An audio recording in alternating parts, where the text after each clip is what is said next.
ನರೇಗಾದಲ್ಲಿ ಅಕ್ರಮ ಆಗಿದ್ರೆ ಚರ್ಚೆಗೆ ಸಿದ್ಧ. ಕುಮಾರಸ್ವಾಮಿ ಬಿಜೆಪಿಗೆ ಡಿಕೆ ಶಿವಕುಮಾರ್ ಸವಾಲ್ ಹಾಕಿದ್ದಾರೆ. ನಾನು ಪ್ರಿಯಾಂಕ್ ಖರ್ಗೆ ಕೃಷ್ಣ ಬೈರೇಗೌಡ ಬರ್ತೇವೆ, ಚರ್ಚೆಗೆ ಸಿದ್ಧ ಮಾಡ್ಕೊಳ್ಳಿ ಅಂತ ಹೇಳಿ ಡಿಸಿಎಂ ಡಿಕೆ ಶಿವಕುಮಾರ್ ಸವಾಲೆಸ್ತಿದ್ದಾರೆ. ನರೇಗಾದಲ್ಲಿ ಅಕ್ರಮ ಆಗಿದ್ರೆ ತನಿಖೆ ಮಾಡಿಸಲಿ, ನಮ್ಮ ಕನಕಪುರಕ್ಕೆ ಅವಾರ್ಡ್ ಬೇರೆ ಸಿಕ್ಕಿದೆ, ಹೇಗೆ ಕೊಟ್ಟರು ಈ ಅವಾರ್ಡ್ ಅಂತ ಹೇಳಿ ಡಿಸಿಎಂ ಡಿಕೆ ಶಿವಕುಮಾರ್ ಪ್ರಶ್ನೆ ಮಾಡಿದ್ದಾರೆ. ಬೆಂಗಳೂರಲ್ಲಿ ಮಾತನಾಡಿದಂಥ ಅವರು ಒಂದು ವೇಳೆ ಅಕ್ರಮ ನಡೆದಿದ್ರೆ ನರೇಗಾ ವಿಚಾರದಲ್ಲಿ ತನಿಖೆ ಮಾಡಿಸಲಿ ಅಂತ ಕೂಡ ಹೇಳಿದ್ದಾರೆ. ಜೊತೆಗೆ ಚರ್ಚೆ ಮಾಡ್ತಾರೆ ಅಂತ ಹೇಳಿದ್ರೆ ನಾವು ಸಿದ್ಧ ಅಂತ ಹೇಳಿದ್ದಾರೆ. ಗಣರಾಜ್ಯೋತ್ಸವದ ಶುಭಾಶಯಗಳು.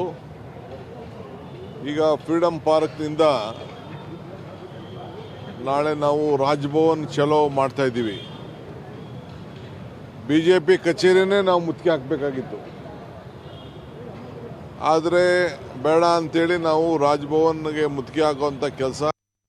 ಈಗ ಅದು ಯಾರು ಹೇಳ್ತಾರಲ್ಲ ಅವರೆಲ್ಲ ಬರೋಕ್ಕೆ ಹೇಳಿ ಟಿವಿಗೆ, ನಾನೇ ಬರ್ತೀನಿ, ನಾನು ಇಲ್ಲಾಂದ್ರೆ ಪ್ರಿಯಾಂಕೋ ಇಲ್ಲಾಂದ್ರೆ ಮಿನಿಸ್ಟರ್ಸ್ ಬರ್ತಾರೆ, ಇಲ್ಲಾಂದ್ರೆ ನಮ್ಮ ಕೃಷ್ಣ ಬೈರೇಗೌಡರು 3 ಜನದಲ್ಲಿ ಯಾರು ನಾವು ಬರ್ತೀವಿ ಡಿಬೇಟ್ ಮಾಡಲಿಕ್ಕೆ.